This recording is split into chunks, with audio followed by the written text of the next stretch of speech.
The ache for approval. There's a moment in every life, quiet, hidden, almost invisible, when you feel it pierce through you. That ache, that desperate little pull in your chest when someone frowns at your words, when their laughter doesn't land, when the room shifts and you sense in your bones that you weren't received the way you wanted to be. It's not just embarrassment. It's not just awkwardness. It is something far deeper, older, almost primal. It's the wound of not being chosen. And so, without even realizing it, you begin to perform. You laugh a little louder, though the joke wasn't yours. You nod a little quicker, though the words tasted bitter on your tongue. You soften your voice when what you wanted was to thunder. You do it because you long to be liked. You do it because your heart cannot bear rejection. But here's the tragedy. Every time you bend yourself for the warmth of approval, you trade away a piece of your power. Every time you rush to please, you whisper to the world, "I will shrink myself if it makes you comfortable." And the world hears you. They may not say it out loud, but they register it. The tilt of your shoulders, the nervous smile, the way your words fold in on themselves. They see that you care too much, and they tuck that knowledge away. Because people don't need to insult you to weaken you. All they have to do is withhold their smile, and you'll dance harder. You think this makes you safe, but it doesn't. It makes you replaceable. Because being liked is not the anchor of power. It's the leash that keeps you tethered. Think about it. When was the last time you truly respected someone because they were agreeable? When was the last time you remembered the man who laughed along with everyone else? Or the woman who softened herself until her edges disappeared? We don't remember them. We forget them because they never gave us reason to pause. They never left a scar in our minds. Respect doesn't bloom in comfort. It grows in tension, in unease, in that flicker of unpredictability that makes you hold your breath when they walk in the room. But here you are, sitting with the weight of your own longing. You crave to be liked, to be understood, to be included. And you tell yourself it's kindness, that it's connection. But if you're honest, if you strip away the excuses, you'll see it for what it really is. Fear. The fear of being alone. The fear of standing still when everyone else rushes to fit in. The fear of silence, because silence might mean rejection. And so you soften. You smile too much. You apologize for things that weren't your fault. You let yourself become the one who listens too long, who comforts too often, who gives without being asked. All because you cannot stand the thought of being excluded. But exclusion is not the enemy. Dependence is, because once people sense that you need them, they know they own you. Here is the brutal truth. You don't want respect. You want safety. You want to be held in the soft arms of approval. You want to be invited, welcomed, included. You want to be liked because liked feels like loved. But liked is not love. It is not loyalty. It is not power. It is the most fragile of currencies. Cheap, abundant, disposable. People will use what they like. They will consume it until it has no value left. And the more they like you, the more they will take. Until one day you look in the mirror and realize you've been dissolving, smile by smile, apology by apology, until there is nothing sharp left of you. So ask yourself, when they laugh louder in your presence, when they lean on you for warmth, when they praise you for always being there, are they respecting you? Or are they consuming you? Because here's the secret no one dares to say. They don't need your kindness. They need your boundaries. They don't need your warmth. They need your stillness. They don't need to like you. They need to wonder about you. Fear and respect are born in uncertainty. But once you've become predictable, once they know you'll always nod, always laugh, always forgive, you're no longer respected. You're managed. The ache you feel, that need to be liked, is the oldest wound in you. But you cannot let it rule you. You must learn to sit in silence without breaking. You must learn to let their frown live on their face without trying to fix it. You must learn to let discomfort hang in the air until it burns them, not you. Because only then will they see you not as a servant to their moods, but as a presence they must reckon with. Respect is not given to those who please. It is given to those who refuse. The slow erosion of power. There's a moment you rarely notice. It doesn't happen all at once, but piece by piece, over days, months, years. It begins the first time you swallow your words when your heart wanted to resist. It begins the first time you laugh when you didn't find it funny. It begins the first time you say, "It's fine," when it wasn't fine at all. That's the moment the erosion begins. Not outside you, but inside.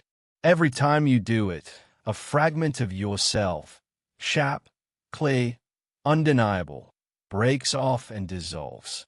And at first, you barely feel it. You tell yourself it's compromise. You tell yourself it's maturity. You tell yourself it's being the bigger person. But deep down, you know what it really is. It's surrender. And surrender has a cost. Because the more you hand away, the less of you remains. People won't tell you this. They'll praise you for it. They'll say you're so kind, so patient, so easy to talk to. They'll celebrate your softness while quietly stripping you of your weight. Listen closely to what they mean. They don't respect you. They use you. You become a cushion, not a presence. A balm, not a force. They don't calculate around you. They lean on you. They don't fear offending you. They assume forgiveness. They have stopped seeing you as someone above them and have started seeing you as one of them. And once you are one of them, you are no longer untouchable. You are accessible. And what is accessible is consumed. You may think this is closeness, but it isn't closeness. It's consumption disguised as connection. Every time you nod too quickly, you train them. Every time you forgive too fast, you train them. Every time you explain yourself when silence would have sufficed, you train them. You are teaching them one lesson over and over again. My boundaries are soft, and my presence is free. And people will always spend what feels free. They will always test what feels soft. Not because they are cruel, but because that is the nature of power. Where there is no resistance, there is no respect. The slow erosion of power is not dramatic. It is subtle. It's the weight you carry after every conversation where you gave too much. It's the invisible exhaustion you feel when the room empties and you realize you've been drained. You tell yourself it's empathy. You tell yourself you're strong because you can hold so much. But the truth? It's not strength. It's collapse disguised as kindness. Think of the strongest people you've ever known. Were they the ones who explained themselves endlessly? Were they the ones who filled every silence with comfort? Were they the ones who gave their time and energy without restraint? No, they were the ones who gave little and made that little feel like everything. They were the ones whose silence was louder than another person's speech. They were the ones who never rushed to prove themselves, never rushed to be understood, never rushed to be liked. They didn't bend to fit the room bent to fit them. You've been taught the opposite. From childhood, you were told, be polite, smile often, be agreeable, fit in. And maybe that made sense when you were small, when you needed protection. But now it is the very chain that keeps you small. Because what they call likability is not safety. It is exposure. And exposure erodes presence. The ones who are remembered are not remembered for warmth. They are remembered for the way they unsettled the air. For the way people adjusted themselves in their presence.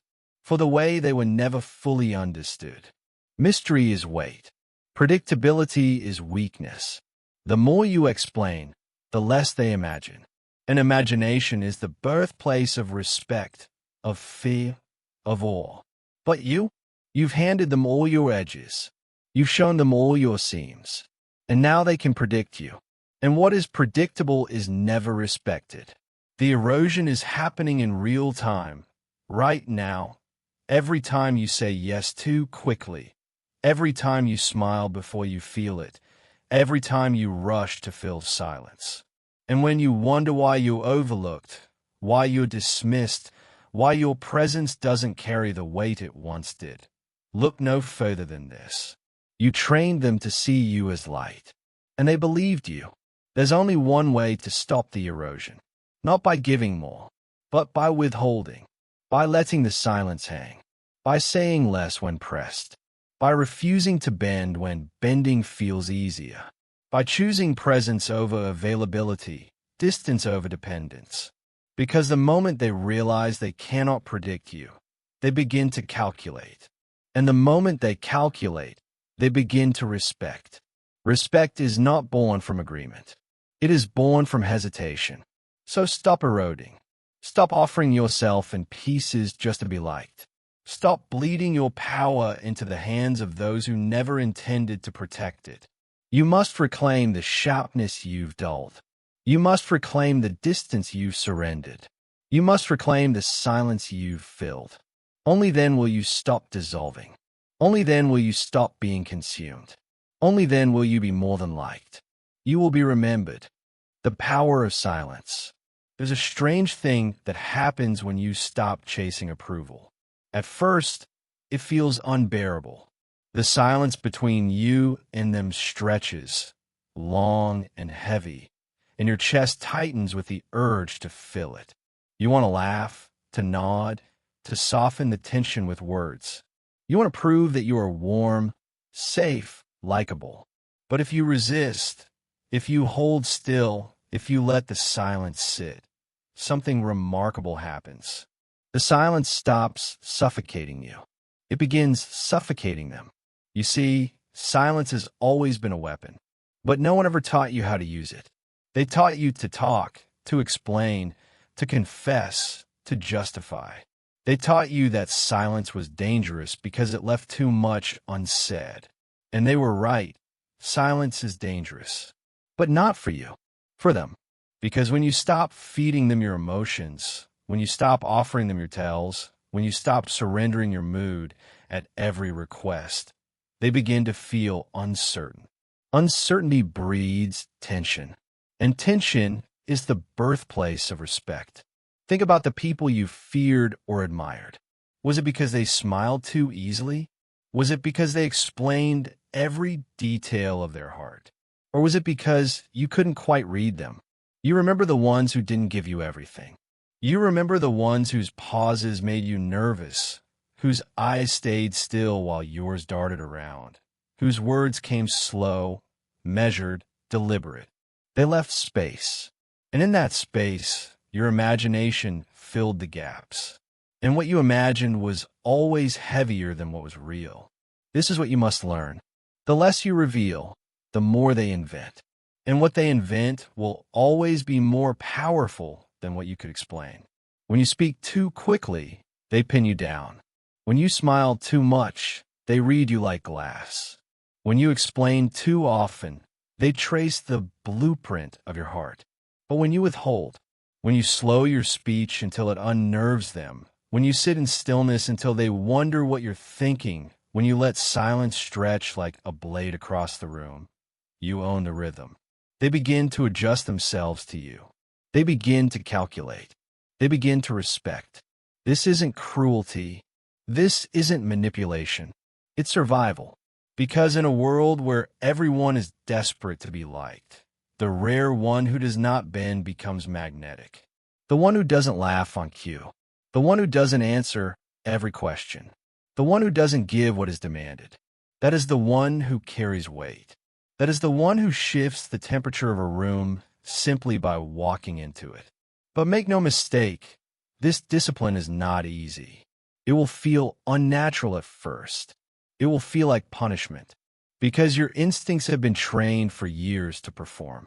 Your mind will scream, fill the silence.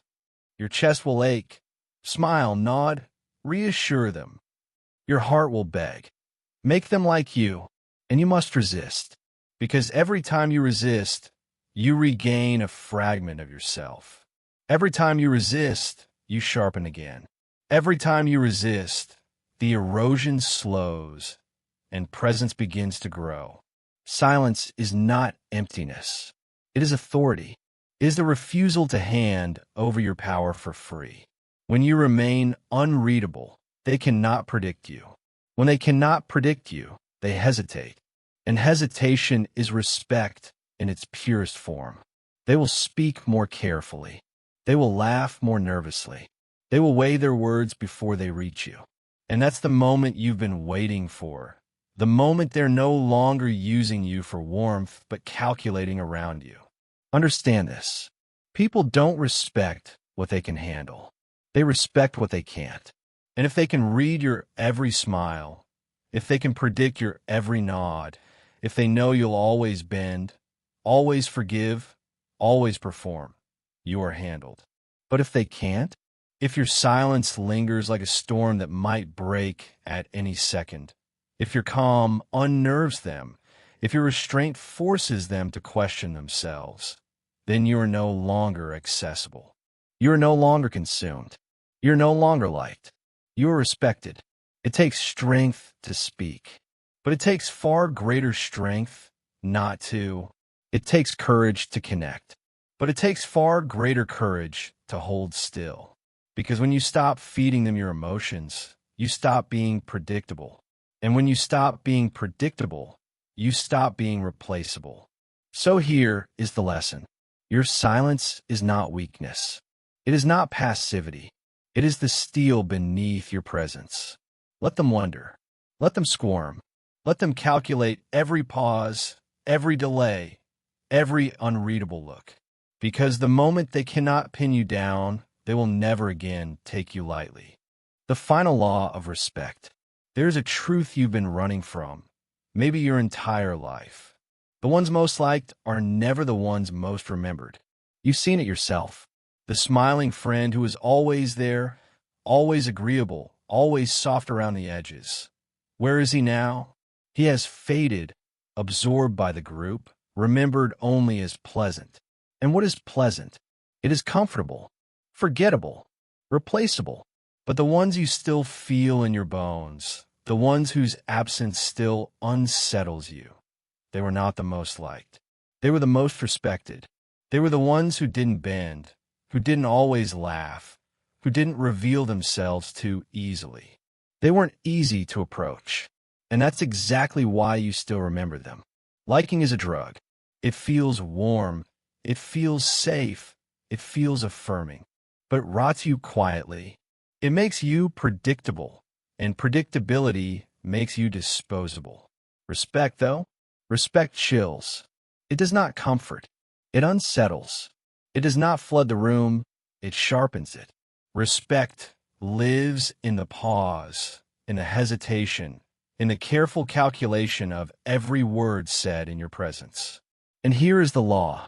In every room, there's a line drawn between those who are liked and those who are respected.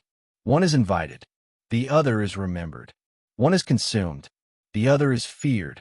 You think you want both. You tell yourself it's possible to be liked and respected, loved and feared. But look closer. Respect and likability are allergic to each other. Because respect is born in tension, and likability destroys tension. Respect thrives in distance, while likability collapses distance. Respect feeds on mystery, while likability bleeds you of all mystery. The more they like you, the less they calculate. And the less they calculate, the less they fear. And the less they fear, the more they use you. Think about the man who laughs too often. At first, he seems charming. He seems easy, safe, lovable. But slowly the jokes shift. People laugh at his expense. They interrupt him. They touch him casually, without hesitation. They no longer weigh their words around him, because they know he will never bite back. He is liked, but he is not respected. And then think about the one who sits still. The one whose eyes don't flinch, whose pauses stretch too long, whose words come slow, deliberate, weighted. People don't laugh as freely around him. They don't interrupt. They don't ask for too much. They hesitate. And hesitation is the birthplace of respect. This is the Machiavellian truth. It is safer to be feared than loved. Not because love has no value, but because love without fear is entitlement. When people only love you, they take. When they fear you, even slightly, they calculate before taking. And in that calculation lives your respect. The final transformation is this. You must stop being available. You must stop being predictable. You must stop giving your emotions away like free currency. Because every time you smile too soon, you nod too quickly, you explain too much, you're telling the world that your presence is cheap. But presence is never cheap. Presence is power. And power is not in what you give, it is in what you refuse. So here is your command. Stop filling silences. Stop explaining yourself. Stop laughing when you don't feel it. Stop apologizing for your ambition, your intensity, your sharpness. Let them sit in their discomfort. Let them wonder where they stand with you. Let them calculate before they approach. Because when you're no longer predictable, you are no longer replaceable. The ones who are liked will be praised, adored, included for a time. But they will fade, because liking fades. The ones who are respected, they're the ones who alter the rhythm of a room without speaking. They're the ones whose silence lingers long after they leave. They're the ones who are not consumed, but feared, followed, remembered. Respect does not come from kindness. Respect does not come from connection. Respect does not come from warmth. Respect comes from distance, from mystery, from silence, from that flicker of uncertainty that makes people pause when they speak your name. And that pause, that hesitation, is power. So you must decide, do you want to be liked and slowly dissolved? Or do you want to be respected and never forgotten? Because one will keep you safe for a moment, and the other will mark you forever. The final law is this. Be respected by a few, fear by the sharp, unreadable to the rest. Because liking fades, fear imprints. Love is soft, but respect walks in silence and leaves a scar.